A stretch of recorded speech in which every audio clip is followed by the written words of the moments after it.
कहते हैं एक समय योगी राज नारद जी दूसरों के हित की इच्छा से अनेक लोकों में घूमते हुए यहाँ मृत्यु लोक में आ गए।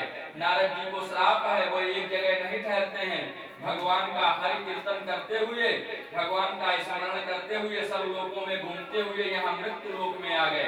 यहाँ उन्होंने क्या देखा कि कोई तन दुखी तो कोई मन दुखी तो कोई धन बिना रहत उदास, थोड़े थोड़े सब दुखी, हर आदमी कहीं न कहीं से दुखी है।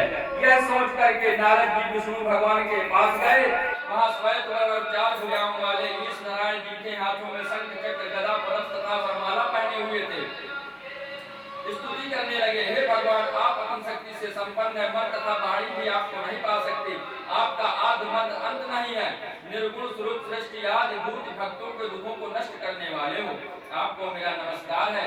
नारद जी से इस प्रकार की स्तुति सुनकर विष्णु भगवान बोले, हे मुनि श्रेष्ठ, आपके मन में क्या है? आपका किस काम के लिए आगमन हुआ है? निसंकोच कहें। तब नारद मुनि बोले, मृत्यु लोक में जो मनुष्य अनेक योनियों में पैदा हुए हैं, जो अनेक योनियों में पैदा हुए हैं, अपने अपने कर्मों के द्वारा अनेक प्रकार के दुखों से दुखी हो रहे हैं। हे नाथ, मुझ पर दया रखते हो तो बतलाइए कि उन मनुष्यों के दुख थोड़ी सी ही पूजा से कैसे दूर हो सकते हैं।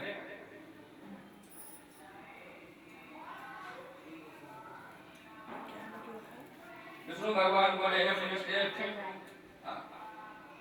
कैसे दूर हो सकते हैं? भक्ति और श्रद्धा के साथ विष्णु भगवान बोले, किसी भी दिन, कोई जरूरी नहीं कि पूर्णिमा वाले दिन ही पूजा करना चाहिए। उन्होंने कहा कि किसी भी दिन श्रद्धा के साथ, किसी भी दिन शाम के समय या सुबह के समय, श्री सत्यनारायण के शाम के समय नवेद, केले का फल, घी, दूध, दही, गेहूं का चूरमा, गेहूं के भाव में साड़ी का चूर्ण, शक्कर तथा गुड़ में और श्रद्धा भाव से भगवान को अर्पण कर देवे तथा ब्राह्मणों अपने बंधुओं सहित ब्राह्मणों को भोजन करवावे, तत्पश्चात स्वयं भोजन करें। नित्य गीत का आचरण कर श्री श्री सत्यनारायण भगवान का स्मरण करता हुआ समय व्यतीत करे।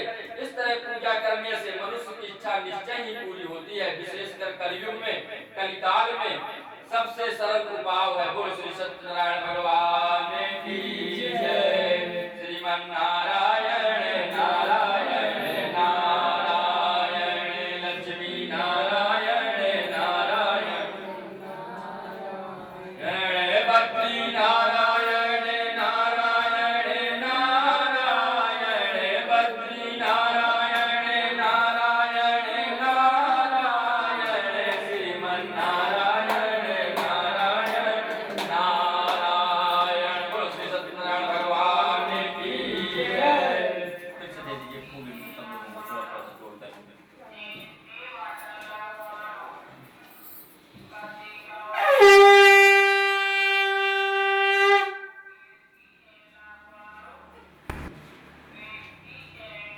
श्री सूत जी महाराज बोले, हे ऋषियों, जिन्होंने सबसे पहले यज्ञ को किया था उसका इतिहास कहता हूँ, तो ध्यान से श्रवण करें।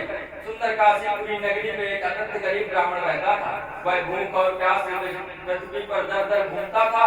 ब्राह्मणों से प्रेम भाव रखने वाले भगवान ने ब्राह्मण को दुखी देखकर बूढ़े ब्राह्मण का रूप धर के उसके पास पहुंच गए और पूछने लगे, हे विप्र, नित्य दुखी हुआ पृथ्वी पर आप क्यों घूमते हो? हे श्रेष्ठ ब्राह्मण, यह सब मुझसे कहो, मैं सुनना चाहता हूँ। ब्राह्मण बोला, मैं ब्राह्मण हूँ, भिक्षा के लिए पृथ्वी पर फिरता हूँ। हे भगवान, यदि आप इससे छुटकारा पाने का कोई उपाय जानते हो तो कृपा करके मुझे भी बताएं। वृद्ध ब्राह्मण बोला, इस घोर कलयुग में श्री सत्यनारायण भगवान रोमांचक फल देने वाले हैं, इसलिए ब्राह्मण उनका पूजन कर, जिसके करने से मनुष्य सब दुखों से मुक्त हो जाता है। ब्राह्मण को व्रत का सारा विधान बताकर बूढ़े ब्राह्मण का रूप धारण करने वाले श्री सत्यनारायण भगवान अंतर ध्यान हो गए।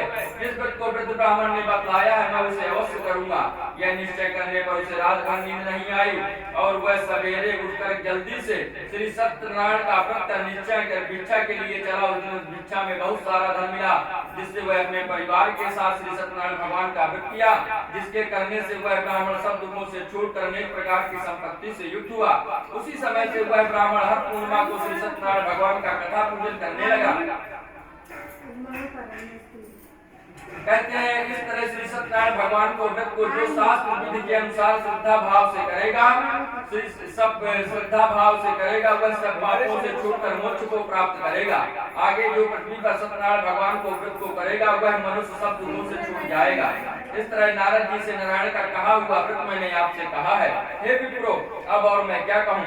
ऋषि बोले, हे मुनीश्वर, इस संसार में ब्राह्मण से सुंदर किस किसने इस व्रत को किया है, हम सब सुनना चाहते हैं, इसके लिए हमारे मन में श्रद्धा है। श्री सूत जी महाराज बोले, जिसने इस व्रत को किया है वह सब सुनो। एक समय ब्राह्मण धन और ऐश्वर्य के अनुसार अपने परिवार के साथ व्रत करने को तैयार हुआ। उसी समय वहां एक लकड़ी बेचने वाला बूढ़ा आदमी आया। बाहर लकड़ियों को रखकर ब्राह्मण के मकान में गया। प्यास से भूखी लकड़हारा उनको व्रत करते देखकर विनय के साथ पूछने लगा कि यह आप क्या कर रहे हैं, उसके करने से क्या फल मिलता है, कृपा करके मुझे भी बताएं। ब्राह्मण ने कहा, सब मनोकामनाओं को पूरा करने वाला श्री सत्यनारायण भगवान का व्रत है। इसकी कृपा से मेरे यहाँ धन धान्य आदि की वृद्धि हुई है। ब्राह्मण से व्रत के बारे में जानकर लकड़हारा बहुत प्रसन्न हुआ। चरणामृत और प्रसाद खाने के बाद अपने घर में गया।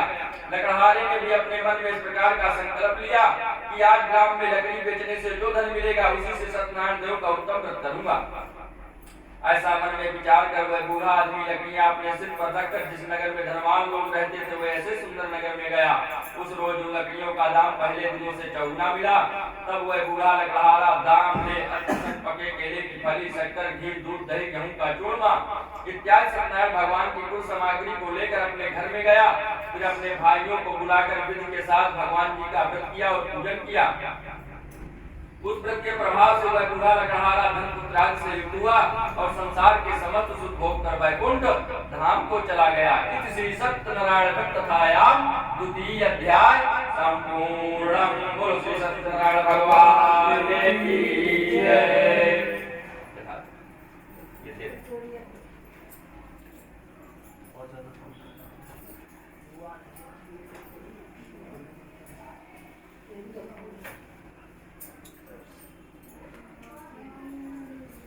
लक्ष्मी नारायण नमो नमः, जय बद्री नारायण नमो नमः, श्री लक्ष्मी नारायण नमो नमः, जय बद्री नारायण नमो नमः। जिस देश में लक्ष्मी नारायण रहते हैं उस देश को वैकुंठ कहते हैं। जिस देश में लक्ष्मी नारायण रहते हैं उस देश को वैकुंठ कहते हैं। श्री लक्ष्मी नारायण नमो नमः, जय बद्री नारायण नमो नमः, श्री लक्ष्मी नारायण नमो नमः, जय बद्री नारायण नमो नमः। तो बद्री नारायण भगवान की जय। फिर से ले लेगा थोड़ा थोड़ा सा।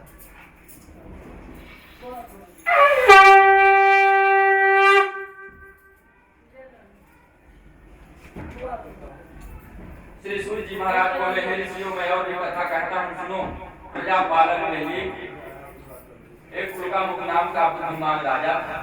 वह सख्त वक्ता और जितेंद्रिय था। प्रतिदिन देव स्थानों पर जाता था, गरीबों को धन देकर उनके कष्ट दूर करता था। उसकी पत्नी कमल के समान गुण वाली सती साध्वी थी। भद्रशिला नदी के तट पर उन दोनों ने श्री सत्यनारायण भगवान का व्रत किया। उसी समय वहां एक साधु नामक एक बनिया आया, एक व्यापारी आया। उसके पास व्यापार के लिए बहुत सारा धन था। वो नाव के किनारे पर ठहरा कर राजा के पास गया। राजा को व्रत करते देखकर विनय के साथ पूछने लगा, हे राजा, भक्त युक्त से यह आप क्या कर रहे हैं? मेरी सुनने की इच्छा है, सो आप मुझे बताएं। राजा बोला, हे साधु बनिया, मैं अपने परिवार के साथ राज प्राप्त के लिए महाशक्तिवान श्री सत्यनारायण भगवान का कथा पूजन किया जा रहा है। राजा के वचन सुनकर साधु बनिया आदर से बोला, हे राजन, मुझसे इसका संविधान कहो, मैं भी आपके कथा अनुसार इस व्रत को करूंगा। मेरे भी कोई संतान नहीं है और इससे निश्चय ही होगी। राजा से सब विधान सुनकर निवृत्त होकर आनंद के साथ घर गया।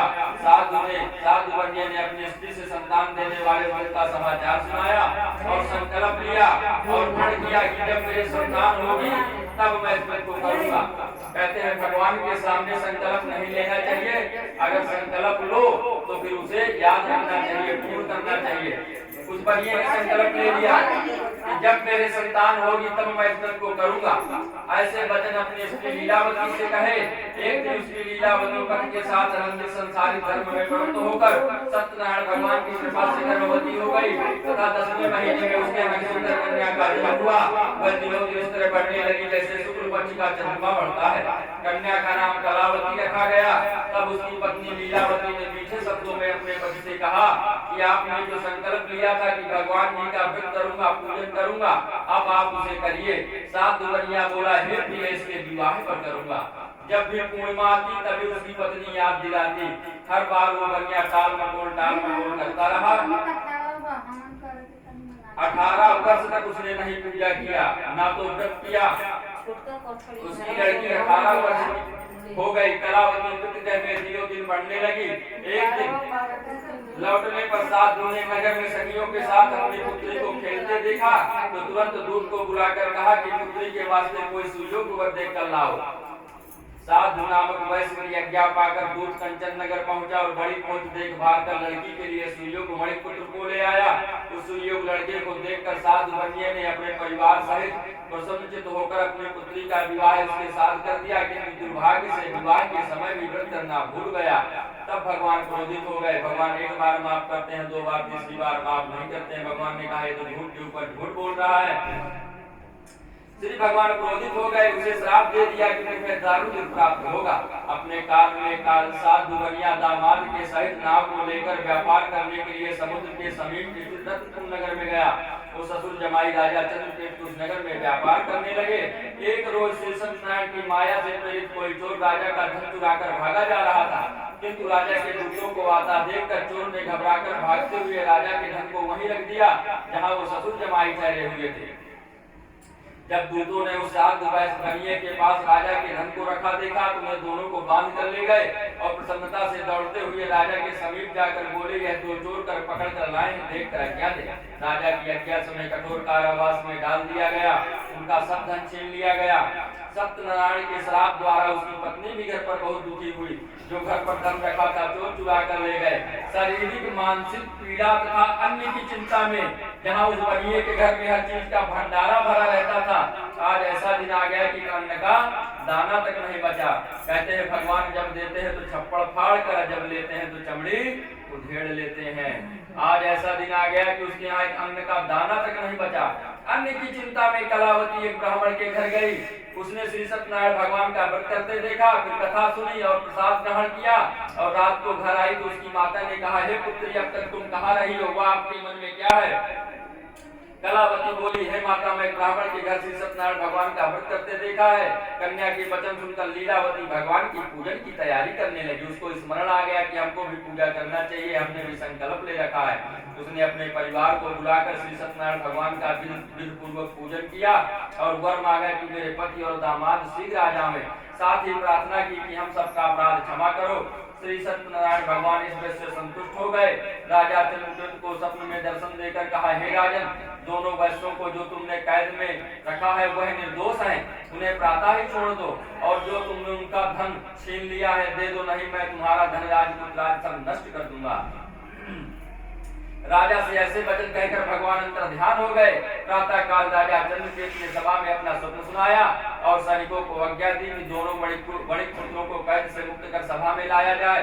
दोनों आते ही राजा को नमस्कार किया। राजा मीठी वाणी से बोला, अपनी गलती की क्षमा मांगी। उनसे कोमल वाणी में बोला, हे महानुभाव, मेरा इसमें कोई दोष नहीं है। आपके भाग्य के ही वश ऐसा कठिन दुख आपको प्राप्त हुआ है, अब तुम्हें कोई भय नहीं है। ऐसा कहकर उन्हें नए नए वस्त्राभूषण पहनाया और जितना धन उनसे छीन लिया था उससे दूना धन देकर आदर के साथ विदा कर दिया। दोनों वैश्य अपने घर को चल दिए। इति श्री सत्यनारायण व्रत कथायाम 3 अध्याय संपूर्णम। बोलो श्री सत्यनारायण